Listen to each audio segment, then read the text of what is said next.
While our western and northwestern threat to security is still as prominent as before, a new threat has developed from the north and northeast. Thus, for the first time after centuries, India's defense has to concentrate itself on two fronts simultaneously. Our defense measures have so far been based on the calculations of superiority over Pakistan.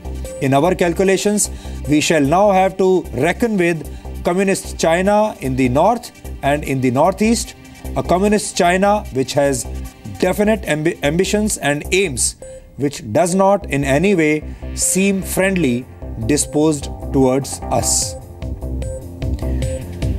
ये चिट्ठी आज से 67 साल पहले लिखी गई थी। ये चिट्ठी सरदार वल्लभ भाई पटेल ने तब लिखी थी जब चीन तिब्बत पर जबरदस्ती कब्जे की कोशिश कर रहा था। सरदार पटेल ने इस चिट्ठी के जरिए पंडित जवाहरलाल नेहरू को यह समझाने की कोशिश की थी कि वो कम्युनिस्ट चीन को अपना दोस्त ना माने, ये भूल ना करें, क्योंकि तिब्बत तक पहुंच चुका चीन बहुत जल्द भारत के लिए भी मुसीबत बन जाएगा और भारत को सिर्फ एक मोर्चे पर नहीं बल्कि दो मोर्चों पर लड़ना पड़ेगा, यानी पश्चिम में पाकिस्तान के साथ और उत्तर पूर्व में चीन के साथ। लेकिन माना जाता है कि चीन के साथ संबंध मधुर बनाने की कोशिश में जवाहरलाल नेहरू ने सरदार पटेल की बातों को ज्यादा गंभीरता से नहीं लिया और सरदार पटेल द्वारा जवाहरलाल नेहरू को लिखी गई इस चिट्ठी के ठीक 12 वर्षों के बाद चीन ने भारत पर हमला कर दिया। हमने आज आपको ये चिट्ठी इसलिए पढ़कर सुनाई क्योंकि 67 वर्षों के बाद तिब्बत को लेकर भारत और चीन के बीच का पुराना तनाव एक नई ऊंचाइयों पर पहुंच गया है।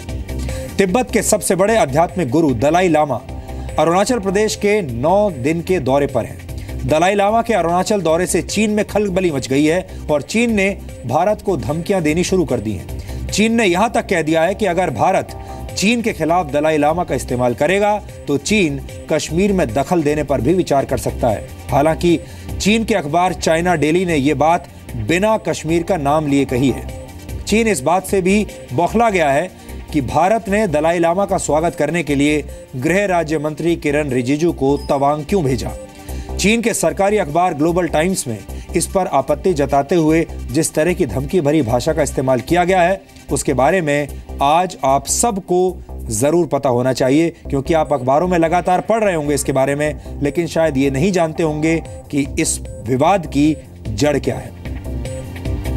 ग्लोबल टाइम्स में लिखा गया है कि दलाई लामा पहले भी विवादित क्षेत्र का दौरा कर चुके हैं, यानी अरुणाचल प्रदेश का दौरा कर चुके हैं, लेकिन इस दौरे को जो बात अलग बनाती है वो ये है कि उनका स्वागत भारत के गृह राज्य मंत्री किरण रिजिजू इस बार कर रहे हैं। आपको बता दें कि किरण रिजिजू ने कुछ दिनों पहले एक बयान में साफ कहा था कि दलाई लामा कोई राजनीतिक व्यक्ति नहीं है, वो एक धर्मगुरु हैं, इसलिए उनके अरुणाचल दौरे पर किसी को कोई एतराज नहीं होना चाहिए।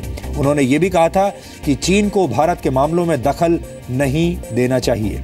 इतना ही नहीं, इस आर्टिकल में भारत को धमकी देते हुए यह भी कहा गया है कि अगर भारत और चीन के संबंध खराब होते हैं और दोनों दुश्मन के तौर पर खुलकर एक दूसरे के सामने आ जाते हैं तो क्या भारत इसके परिणाम भुगतने के लिए तैयार है। इस अखबार ने भारत को धमकी भरे लहजे में यह याद दिलाया है कि चीन का जीडीपी भारत से कई गुना ज्यादा है और चीन की सेना भी भारत से ज्यादा बड़ी और शक्तिशाली है, जिसकी पहुंच हिंद महासागर तक है। ऐसे में अगर चीन भारत के साथ जियोपॉलिटिकल गेम यानी भू राजनीतिक खेल खेलेगा तो क्या चीन भारत से हार जाएगा। इसी तरह चाइना डेली नामक अखबार में लिखा गया है कि अगर भारत कोई गंदा खेल खेलता है तो चीन को चोट का जवाब चोट से ही देना चाहिए। यहां चोट का जवाब चोट से देना मतलब यही माना जा रहा है कि चीन कश्मीर में दखल दे सकता है। इससे यह पता चलता है कि चीन को बहुत गहरी कूटनीतिक चोट लगी है। आपको बता दें कि चीन अरुणाचल प्रदेश को दक्षिण तिब्बत का हिस्सा मानता है, जबकि सच ये है कि जम्मू कश्मीर और पाकिस्तान ऑक्यूपाइड कश्मीर की तरह अरुणाचल प्रदेश भी भारत का अभिन्न हिस्सा है। चीन ने 1950 में तिब्बत पर गैर कानूनी तरीके से कब्जा कर लिया था। उससे पहले चीन और भारत आपस में कोई बॉर्डर शेयर नहीं करते थे, लेकिन चीन ने भारत को घेरने के इरादे से तिब्बत पर हमला किया। उस दौर में हमारे देश का राजनीतिक नेतृत्व इस खतरे का अंदाजा लगाने में नाकाम रहा था। यहां आपको यह भी पता होना चाहिए कि आखिर दलाई लामा और चीन के बीच विवाद की शुरुआत कब और कैसे हुई और चीन दलाई लामा से इतना परेशान क्यों रहता है और आखिर क्यों चीन दलाई लामा को अपना सबसे बड़ा दुश्मन मानता है। वर्ष 1950 में चीन ने तिब्बत पर कब्जा करने के इरादे से 40,000 सैनिक तिब्बत में भेजे थे। चीन की इस हरकत का मकसद था तिब्बत के संसाधनों पर कब्जा करना और भारत के दरवाजे पर अपनी मौजूदगी दर्ज कराना। 1950 में जब चीन की सेना ने तिब्बत पर कब्जा कर लिया, तब तिब्बत की सरकार का नेतृत्व 14वें दलाई लामा ही कर रहे थे और तब उनकी उम्र सिर्फ 15 वर्ष थी। तब चीन और तिब्बत की सरकार के बीच एक समझौता हुआ जिसमें 17 पॉइंट्स थे और इसे 17 पॉइंट एग्रीमेंट भी कहा जाता है। इसके मुताबिक चीन द्वारा तिब्बत को ऑटोनोमस स्टेट का दर्जा दिया जाना था, यानी तिब्बत पर चीन का कब्जा तो बरकरार रहेगा, लेकिन दलाई लामा को वहां अपने तरीके से अपनी सरकार चलाने की इजाजत दी जाएगी। लेकिन चीन ने अपना वादा निभाया नहीं और इसके बाद तिब्बत में चीन के खिलाफ प्रदर्शन शुरू हो गए। 10 मार्च 1950 को हजारों तिब्बतियों ने तिब्बत की राजधानी लासा में दलाई लामा के निवास स्थान पोटाला पैलेस को घेर लिया। इन तमाम लोगों को यह डर था कि कहीं चीन की सेना द्वारा दलाई लामा की हत्या ना कर दी जाए या फिर उनका अपहरण ना हो जाए। इसके बाद 30 मार्च 1959 को दलाई लामा अमेरिका की खुफिया एजेंसी CIA की मदद से भारत आ गए। दलाई लामा के साथ उनके समर्थक भी भागकर भारत आ गए। भारत आने के बाद दलाई लामा ने government of Tibet in exile यानी तिब्बत की निर्वासित सरकार का गठन किया। दलाई लामा और उनके समर्थक आज भी हिमाचल प्रदेश के धर्मशाला में रहते हैं और अब धर्मशाला को लिटिल लासा भी कहा जाता है। दलाई लामा जब भागकर भारत आए थे तो कुछ दिन के लिए अरुणाचल प्रदेश के तवांग मठ में भी रुके थे। आपको बता दें कि छठे दलाई लामा सांग्यान ग्यात्सो का जन्म अरुणाचल प्रदेश के तवांग में ही हुआ था, इसलिए तिब्बती लोगों के लिए तवांग और अरुणाचल प्रदेश किसी पुण्य भूमि से कम नहीं है और वो इसके बारे में बहुत इमोशनल है। तवांग मोनेस्ट्री तिब्बत के पोटाला पैलेस बौद्ध मठ के बाद दुनिया का दूसरा सबसे बड़ा बौद्ध मठ है। चीन तवांग समेत अरुणाचल प्रदेश के ज्यादातर हिस्से पर अपना हक जताता है, इसलिए चीन को दलाई लामा का तवांग में जाना बिल्कुल अच्छा नहीं लग रहा। चीन का मानना है कि दलाई लामा एक राजनीतिक व्यक्ति हैं और वो पूरी दुनिया में चीन की छवि खराब कर रहे हैं, जबकि भारत चीन को सबक सिखाने के लिए दलाई लामा का इस्तेमाल कर रहा है। लेकिन सच ये है कि चीन को सिर्फ अपने कर्मों की सजा मिल रही है, क्योंकि चीन कभी सच के साथ खड़ा नहीं होता। चीन हमेशा मसूद अजहर जैसे आतंकवादियों की मदद करता है, NSG में भारत का साथ देने से इनकार करता है और पाकिस्तान की मदद से कश्मीर में भी दखलंदाजी करता है। और जब भारत चीन के सामने बिना डरे खड़ा होता है तो वो भारत को युद्ध और आर्थिक नुकसान की धमकियां देने लगता है। दलाई लामा बौद्ध धर्म का प्रतिनिधित्व करते हैं। बौद्ध धर्म का जन्म भारत में हुआ था, जहां से ये चीन पहुंचा और आज पूरी दुनिया में बौद्ध धर्म को मानने वाले सबसे ज्यादा लोग चीन में ही रहते हैं। चीन में बौद्ध धर्म का पालन करने वाले लोगों की संख्या करीब 24 करोड़ है। बौद्ध धर्म शांति का संदेश देता है, लेकिन हमें ऐसा लगता है कि चीन इस धर्म की मूल शिक्षा अब भूल चुका है, इसलिए उसे एक धर्म गुरु में भी अपना दुश्मन ही नजर आता है। चीन बार बार भारत को धमकियां देता है, लेकिन भारत ने दलाई लामा का साथ देकर ये साबित कर दिया है कि भारत 67 वर्ष पहले की गई भूल अब नहीं दोहराएगा। तिब्बत में भी बौद्ध धर्म भारत से ही पहुंचा था। तिब्बत रणनीतिक और सांस्कृतिक तौर पर भारत का सहयोगी रहा है। हिंदुओं का सबसे महत्वपूर्ण धार्मिक स्थल कैलाश मानसरोवर भी तिब्बत में ही है, इसलिए तिब्बत की रक्षा करना और हमेशा उसके साथ खड़े रहना भारत का फर्ज बनता है और भारत अपनी ये नैतिक जिम्मेदारी निभाता रहेगा।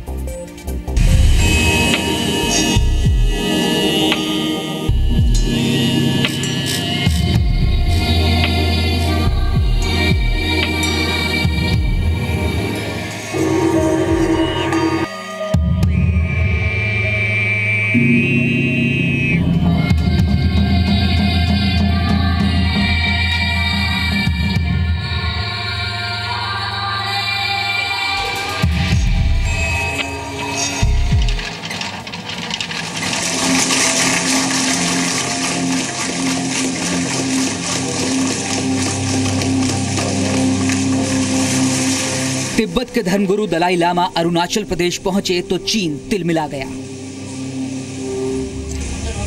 दलाई लामा को पूरी दुनिया सम्मान की नजर से देखती है। तिब्बत के लाखों लोगों के लिए वो सिर्फ धर्मगुरु नहीं बल्कि उम्मीद की रोशनी भी हैं। बुद्ध का संदेश लिए 58 वर्ष पहले 14वें दलाई लामा भारत आए और तब से लेकर अब तक वो न सिर्फ भारत के सबसे सम्मानित मेहमान हैं बल्कि खुद दलाई लामा के भीतर एक भारत बसता है। लेकिन चीन को दलाई लामा के अरुणाचल दौरे में भारत की जीत दिखाई देती है। चीन ये भूल गया कि अरुणाचल प्रदेश भी भारत का है और दलाई लामा भी। जब तक चीन तिब्बत पर अपना अवैध कब्जा नहीं छोड़ता तब तक दलाई लामा भारत को अपना घर मान सकते हैं और यहीं से अपनी सरकार चला सकते हैं। लेकिन चीन भारत को धमकियां दे रहा है और कह रहा है कि भारत को इसका खामियाजा भुगतना होगा। लेकिन चीन शायद ये नहीं जानता कि अरुणाचल प्रदेश न सिर्फ भारत का अभिन्न अंग है बल्कि भारत और तिब्बत की सदियों पुरानी दोस्ती का केंद्र भी। इसलिए चीन को इसमें दखलंदाजी नहीं करनी चाहिए। Expect that China also should not interfere in our internal matters. Being a democratic and secular country, India cannot restrict or stop the visit or the program of any religious leaders in our country. 1959 में जब दलाई लामा के साथ करीब 80,000 तिब्बती भारत आए तब से लेकर अब तक तिब्बत के लोग भारत में ऐसे ही घुल मिल गए हैं जैसे दूध में शक्कर मिलती है। No problem. No problem. To some people, even you see, consider me as a demon. कोई बात नहीं, वो मुझे शैतान भी समझ सकते हैं। इससे पहले भी मुझसे पूछा गया था कि वहाँ की चाइनीज सरकार आपको शैतान बताती है, तो हाँ, मैं शैतान हूँ। What do you feel? And then I respond, yes, I am demon with horn. Bharat और तिब्बत के संबंध सदियों पुराने हैं। दोनों देशों को न सिर्फ नदियां आपस में जोड़ती हैं बल्कि धर्म और संस्कृति भी दोनों देशों के बीच एक पुल का काम करते हैं। Last time when I came, I said yes, Tibetans seeking refuge in India, but Tibetans are the one who have granted refuge to Lord Shiva. Tibet आज है क्योंकि भारत का साथ है। हाँ, तिब्बत ने शिवजी को रिफ्यूज दिया। भारत की सभ्यता का केंद्र मानी जाने वाली सिंधु नदी भी तिब्बत में ही है। मानसरोवर भी तिब्बत में है, कैलाश पर्वत भी तिब्बत में। यानी जब भी तिब्बत को फायदा होगा, भारत को भी फायदा होगा। Indus River, the cradle of Indian civilization, shows Misas in Tibet. Mansarovar is in Tibet. Mount Kailash is in Tibet. Hence, protection and success of Tibet is also beneficial to India as well. Tibet को दुनिया की छत माना जाता है और जब तक तिब्बत का सिर ऊंचा रहेगा, भारत की गर्दन भी नहीं झुक पाएगी। दलाई लामा भी खुद को भारत का बेटा मानते हैं, इसलिए चीन चाहकर भी दलाई लामा और भारत को अलग नहीं कर सकता। Son of India, reason, different ideas, different concept, philosophy, and logic, which filled my brain. All this. मैं सबको कहता हूं, मैं भारत का बेटा हूं, क्योंकि आइडिया, कॉन्सेप्ट, फिलॉसफी और लॉजिक मेरे मस्तिष्क में भारत से ही आते हैं। 57 साल से मैं और मेरा शरीर भारत के दाल चावल खाकर बना है। This body survived by Indian rice, dal, and chapati. So, physically, spiritually, I am son of India. And then, over 57 years, I am, I think, the longest guest of Indian government. Dalai Lama 8 वर्षों के बाद अरुणाचल प्रदेश के दौरे पर हैं और भारत ने यह साफ कर दिया है कि उनके दौरे की कोई राजनीतिक वजह नहीं है, बल्कि वो सिर्फ धार्मिक कारणों से अरुणाचल प्रदेश का दौरा कर रहे हैं। चीन को यह समझना होगा कि वो भारत को कह रहा है कि भारत एक धार्मिक व्यक्ति का साथ ना दे, जबकि चीन एक आतंकवादी और आतंकवाद को बढ़ावा देने वाले देश का साथ देता रहेगा। चीन को यह भी समझना होगा कि उसकी सैन्य शक्ति और अर्थव्यवस्था भले ही भारत से बड़ी है, लेकिन 1962 के युद्ध के बाद से भारत ने चीन के खिलाफ खुद को पहले से मजबूत किया है। और अगर चीन ने भारत को आंख दिखाने की कोशिश की तो भारत चीन को मुंहतोड़ जवाब देने की क्षमता रखता है।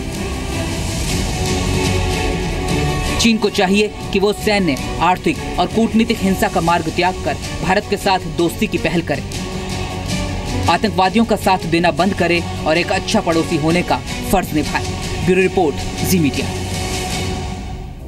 भारत समेत दुनिया के अलग अलग हिस्सों में रहने वाले तिब्बत के रिफ्यूजी ये मानते हैं कि चीन ने हथियारों के दम पर, ताकत के दम पर तिब्बत से समझौते पर हस्ताक्षर करवाए थे, इसलिए उस समझौते का कोई मतलब नहीं है। फिलहाल भारत में 1 लाख से ज्यादा तिब्बती रहते हैं और ये तिब्बती अक्सर विरोध प्रदर्शनों के जरिए अपने देश की आजादी के लिए आवाज उठाते रहते हैं। दलाई लामा कई बार कह चुके हैं कि तिब्बत की संस्कृति बचाने का हक तिब्बतियों को मिलना चाहिए और उनके धर्म की रक्षा होनी चाहिए, लेकिन चीन अपनी विस्तारवादी नीतियों की वजह से तिब्बत की संस्कृति को नष्ट करने पर तुला हुआ है और यही वजह है कि दलाई लामा और तिब्बत की निर्वासित सरकार चीन का विरोध करती है। दलाई लामा ये कह चुके हैं कि भारत ने कभी भी उनका राजनीतिक इस्तेमाल नहीं किया है। आपको यहां यह भी पता होना चाहिए कि औपचारिक तौर पर भारत का तिब्बत को लेकर क्या स्टैंड है। वर्ष 2003 में declaration on principles for relations and comprehensive cooperation between the republic of India and the people's republic of China में भारत ने स्पष्ट तौर पर यह कहा था कि भारत यह मानता है कि तिब्बत ऑटोनमस रीजन चीन का है और भारत अपनी धरती से चीन के खिलाफ किसी ऐसी गतिविधि को संचालित नहीं होने देगा जो चीन को डिस्टेबलाइज करे। लेकिन भारत जानता है कि चीन कई बार अपने वादों से मुकर चुका है और वो तिब्बतियों के मामले में ऐसा दोबारा कर सकता है। इसलिए चीन से आए ऐसे हर शरणार्थी की रक्षा करना भारत का फर्ज है जो चीन द्वारा सताए गए हैं।